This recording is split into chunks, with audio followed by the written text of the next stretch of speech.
Olá, amigos! Bem-vindos mais uma vez ao ambiente virtual da Casa de Francisco. É com muita alegria que nos reunimos aqui para ouvir um pouquinho mais do Evangelho à luz da doutrina espírita. E hoje temos a enorme felicidade de receber uma amiga muito querida aqui da Casa de Francisco, que é a Marta Novis. Ela vai nos falar do tema Dai a César o que é de César.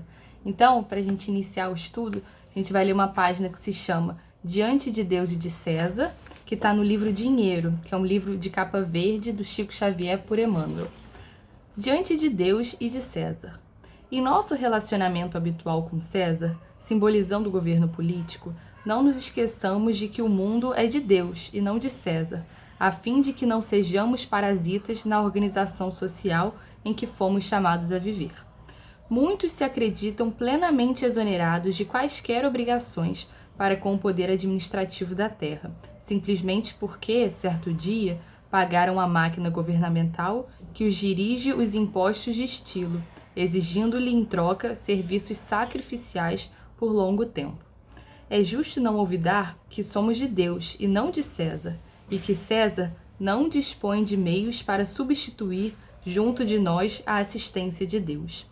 Por isso mesmo, a lei, expressão das determinações do alto, conta com a nossa participação constante no bem, se nos propormos a alcançar a vitória com o progresso real.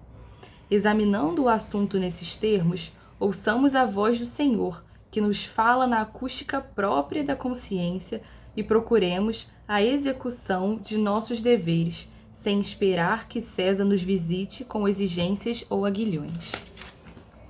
O trabalho é regulamento da vida, e cultivemo-lo com diligência, utilizando os recursos de que dispomos na consolidação do melhor para todos os que nos cercam. Auxiliar aos outros é recomendação do céu, e em razão disso, auxiliemos sempre, seja amparando a um companheiro infeliz, protegendo uma fonte ameaçada pela secura ou plantando uma árvore benfeitora que amanhã fará por nós a margem do caminho.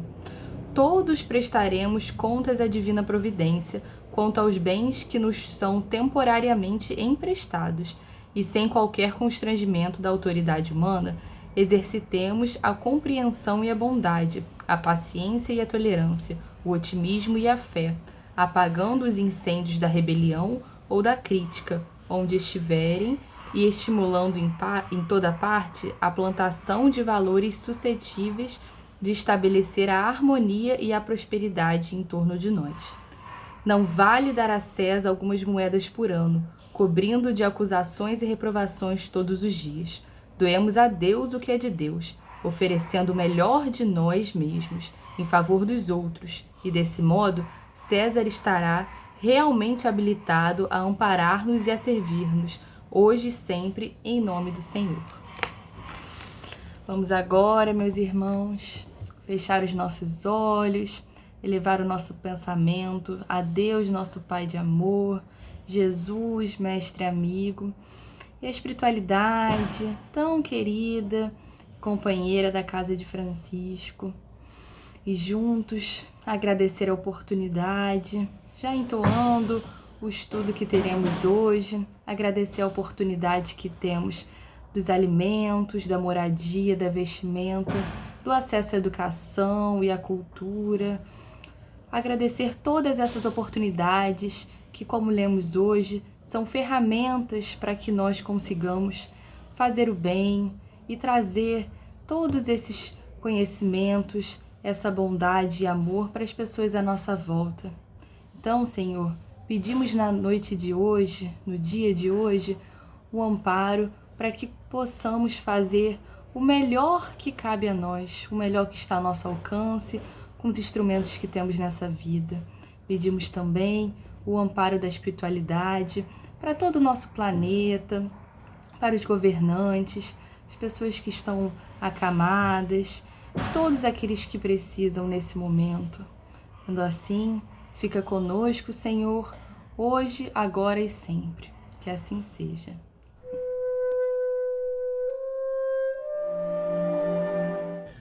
Olá, eu sou a Marta Novis, tarefeira do Grupo Espírita Francisco de Assis, e é sempre uma alegria nós estarmos reunidos para falarmos acerca dos ensinamentos que o Mestre Jesus nos deixou.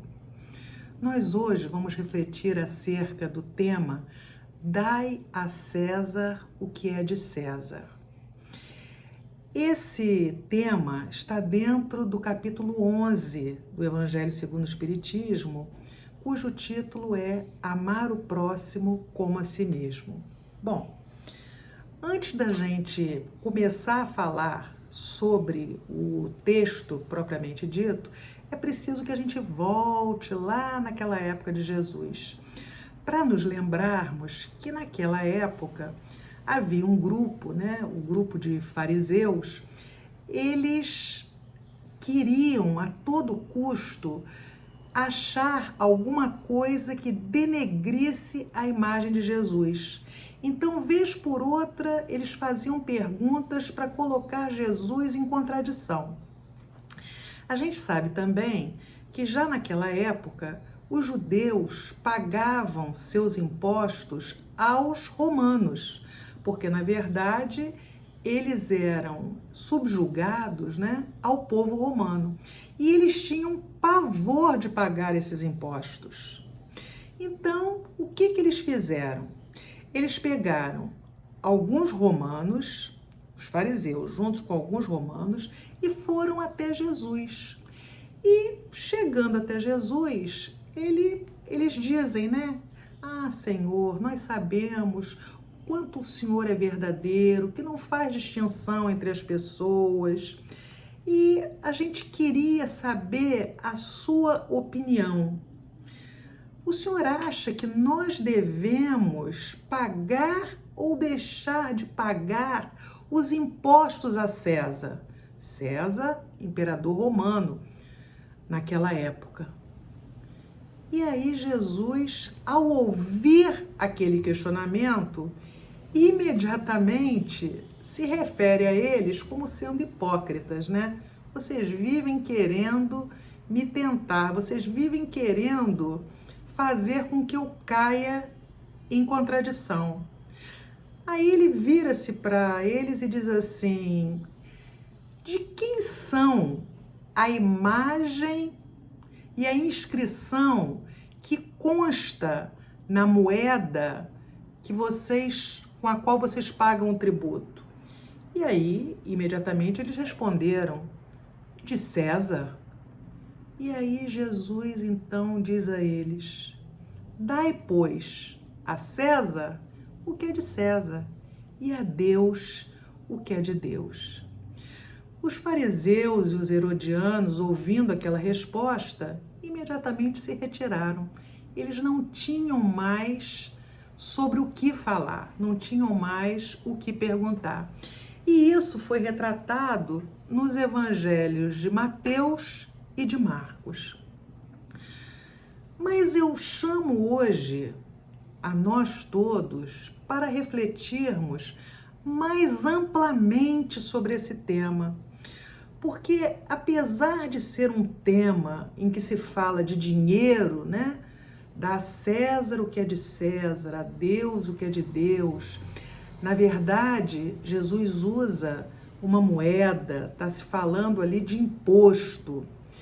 A gente não pode jamais pegar uma fala de Jesus em sentido restrito, em sentido absoluto. A gente tem que ampliar a nossa visão, ampliar o nosso modo de ver as coisas. E aí está a beleza do Evangelho, porque o Evangelho de Jesus, ele é para todas as gerações. Ele serviu para aquela época, ele serve para nós e com certeza ele servirá para aquelas gerações que virão depois de nós. E eu costumo sempre dizer que a beleza do Evangelho está em nós tentarmos trazer aqueles ensinamentos daquele tempo para os nossos dias.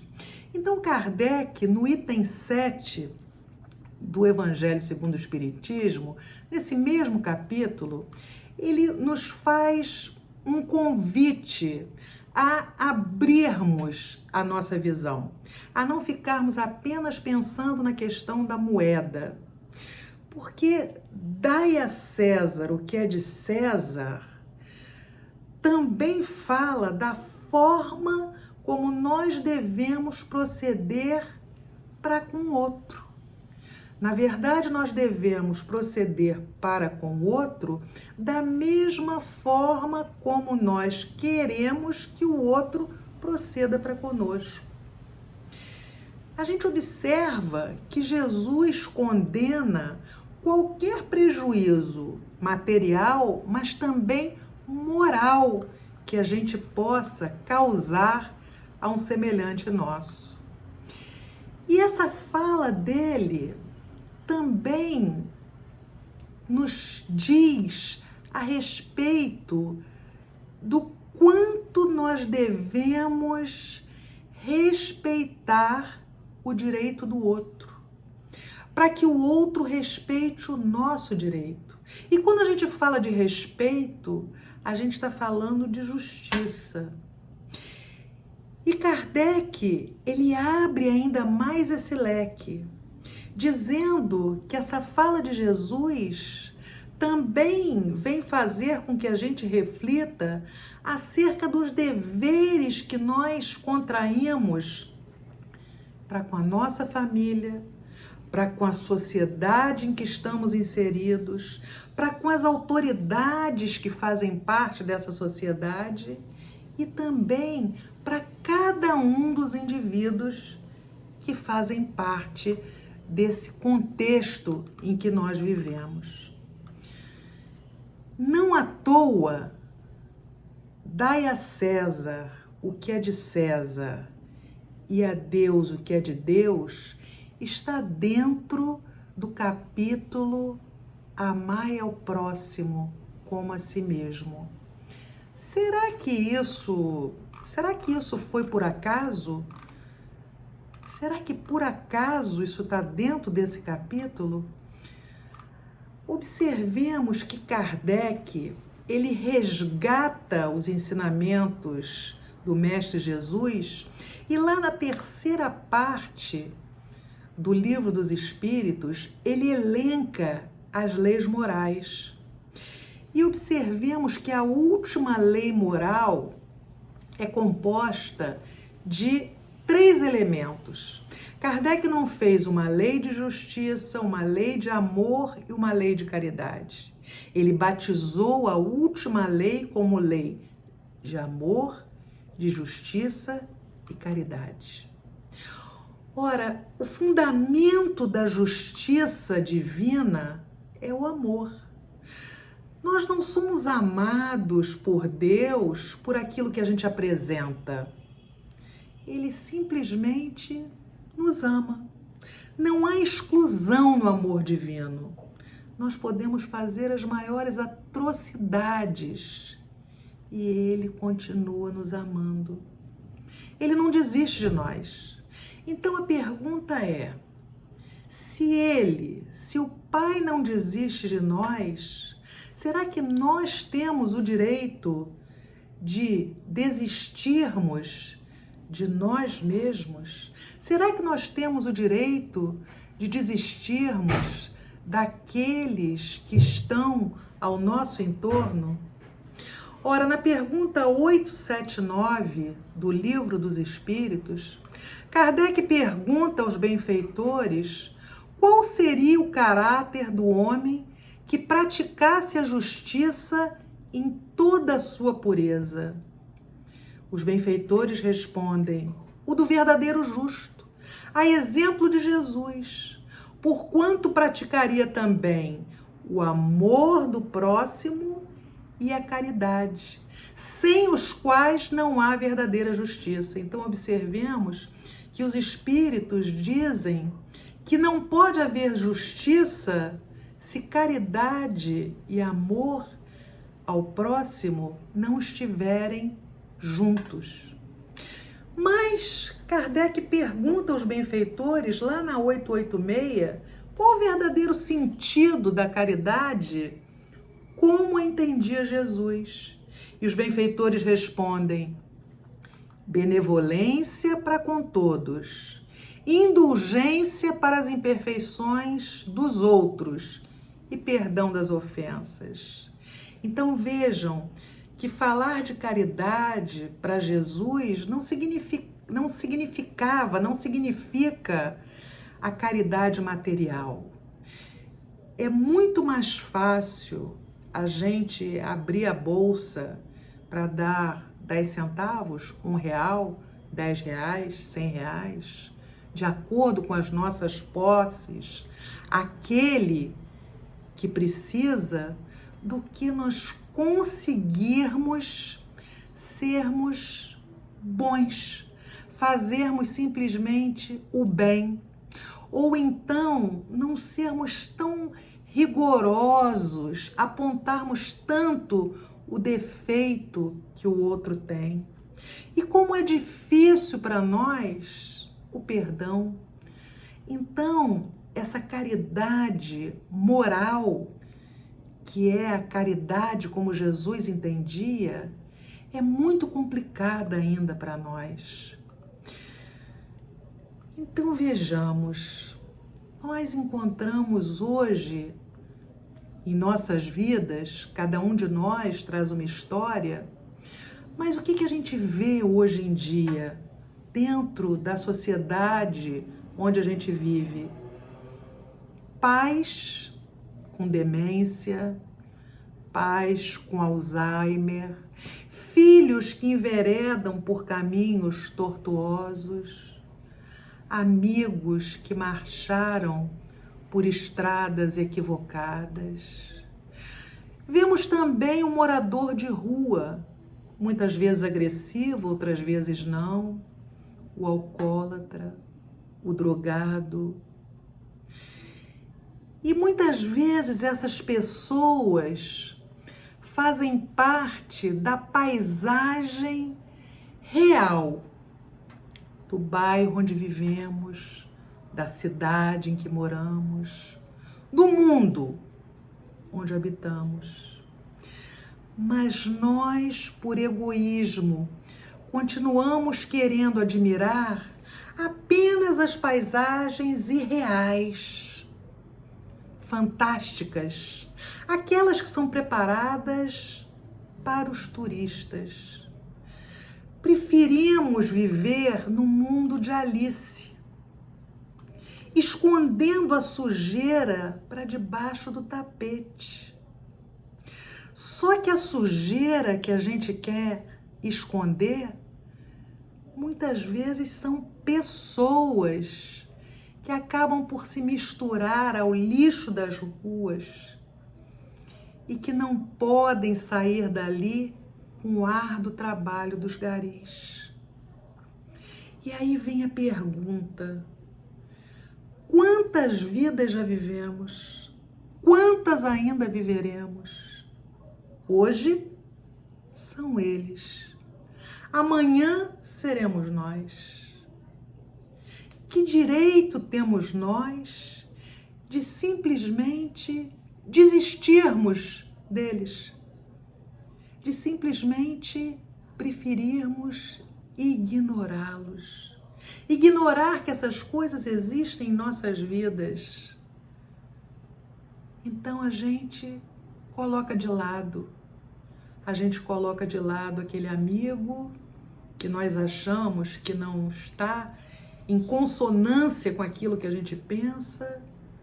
A gente prefere ignorar o filho que está enveredando por um caminho que não é bom. Preferimos também fechar os olhos e não enxergarmos que nossos pais estão com alguma doença. Preferimos não cuidar. Para muitos de nós, ainda é um martírio visitar. É como se nós quiséssemos que durante a vida inteira eles continuassem aqueles com os quais convivemos, enquanto ainda conseguiam se lembrar de nós. Quanto egoísmo! E aí é justiça, né? Justiça. Immanuel Kant é um filósofo que estabeleceu um critério universal sobre a justiça de nossas atitudes. Ele dizia o seguinte: se você quiser saber se uma atitude sua é justa, você pensa assim: se eu fizer isso, vai ser bom para todo mundo? E vamos aumentar. Se além de mim, se todas as pessoas que estão ao meu entorno agirem dessa mesma forma ou fizerem a mesma coisa que eu estou me predispondo a fazer, vai ser bom apenas para mim ou vai ser bom para todo mundo? Então vamos pensar assim: eu vou pegar só um pouquinho do dinheiro que é destinado à saúde, à educação, à segurança pública. É só um pouquinho, ninguém vai notar. E se todo mundo fizer a mesma coisa, vai ser bom ou vai ser ruim para todo mundo? Vou me candidatar ao auxílio do governo durante a pandemia, mesmo sem estar precisando. Afinal, o governo está dando esse dinheiro, né, gente? Só que aí, quem realmente precisa, fica sem aquela ajuda. Se todo mundo fizer a mesma coisa que eu estou fazendo, vai ser bom ou ruim para todos? O justo é o que respeita igualdade, fraternidade e a liberdade, além de ser bom para todos aqueles que estão ao seu entorno. Enquanto a gente pensa, farinha pouca, meu pirão primeiro, ou então a gente quer viver de acordo com a lei de Gerson, tirando vantagem de tudo que a gente puder,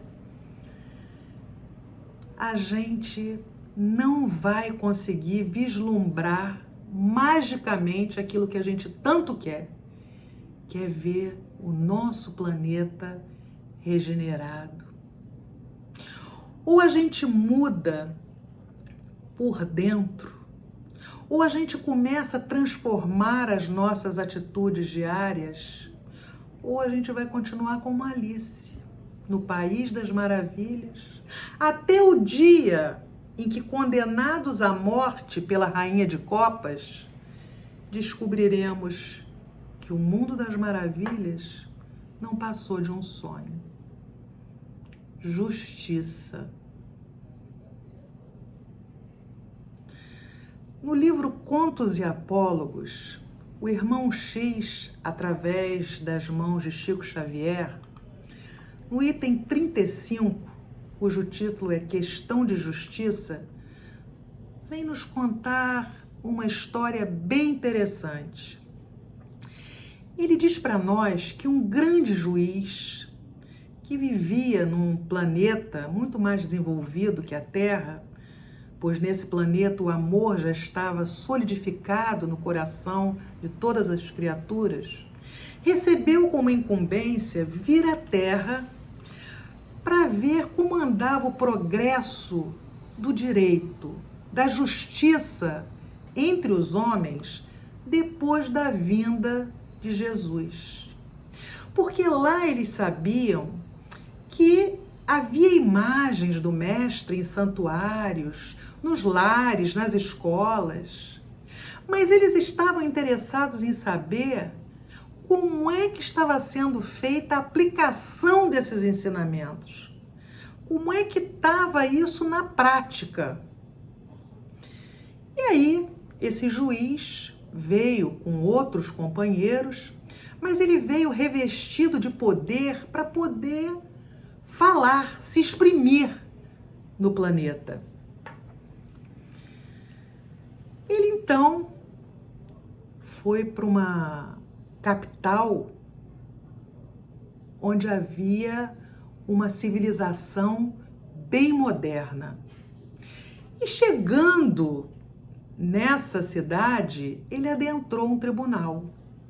E lá estava acontecendo o julgamento de um homem que tinha mais de 40 anos, magro, desempregado, tinha esposa doente e 4 filhos. Esse homem estava sendo julgado por furto. Ele tinha um pequeno negócio, esse negócio faliu. Ele ficou tentando arranjar emprego, mas não conseguiu de forma alguma, até o dia em que sua mulher adoeceu, seus filhos estavam mortos de fome, ele adentrou um estabelecimento comercial e roubou gêneros alimentícios.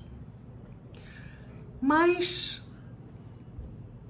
o missionário percebia que aquele homem naquele tribunal estava muito arrependido. Ele ficava impresso o tempo todo pedindo perdão a Deus por aquilo que tinha feito. Ele esperava do fundo de seu coração se recuperar, arranjar um emprego, trabalhar. E o juiz, o examinador da justiça, que vinha de outro planeta, esperava para aquele homem uma pena que o estimulasse a se restaurar moralmente. Só que isso não aconteceu. Esse homem pegou 20 anos de prisão, ficou desesperado. E o examinador ficou tão chocado com aquela decisão, porque viu que a justiça não se fez nos moldes indispensáveis da compaixão. E aí o que ele resolveu? Resolveu ir visitar a maior autoridade daquele país, para que pudesse rever aquela pena. E quando ele adentra o lugar onde essa autoridade máxima se encontrava, era um dia de festa no gabinete. Havia comes e bebes, quitutes, muito champanhe. E essa autoridade estava condecorando um homem extremamente insensível. Era um oficial de guerra que havia planejado a morte de milhares de homens. Subiu ao poder através de corrupção e roubo. O juiz ficou tão perplexo com aquilo que ele não teve nem como chegar perto da autoridade, porque achou que ele não seria capaz de entender.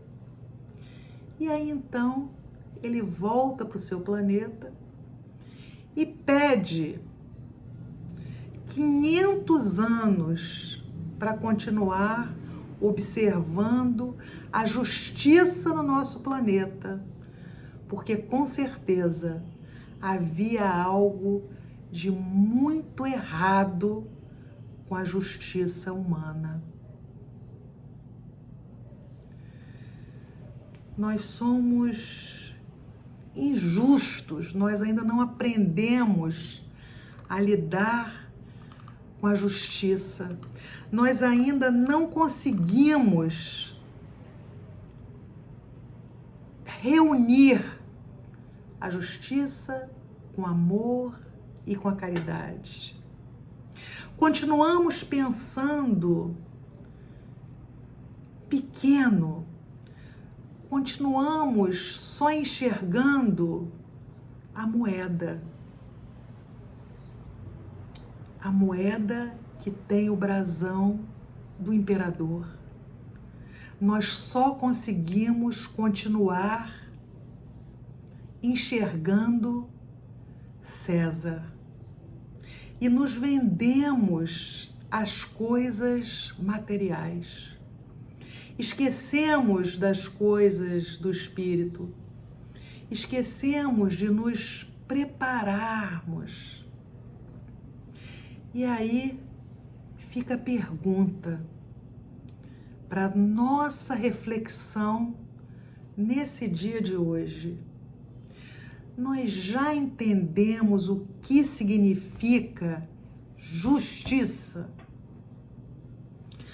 Qual é o nosso papel no nosso trabalho, na nossa casa, na casa espírita? Eu, Marta, estou fazendo a minha parte para ajudar na formação de uma sociedade justa, fraterna e livre. Eu estou apenas pensando na moeda que tem a inscrição de César, ou eu já comecei a pensar em dar a Deus aquilo que é de Deus?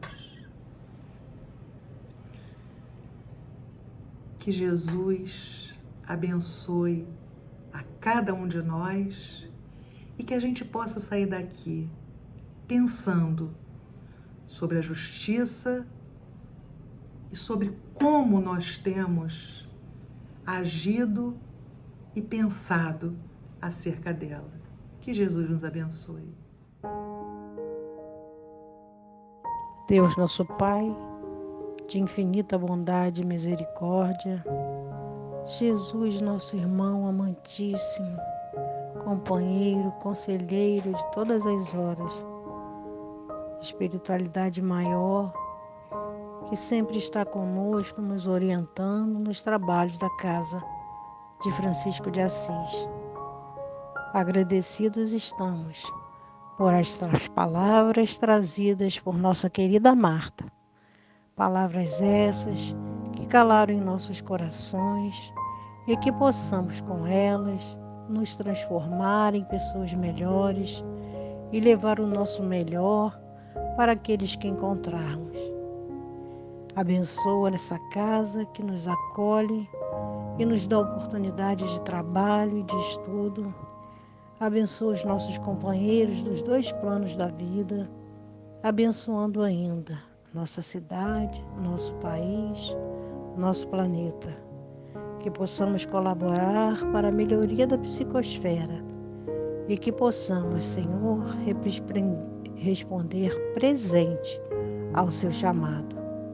Sê conosco, hoje e sempre, que assim possa ser.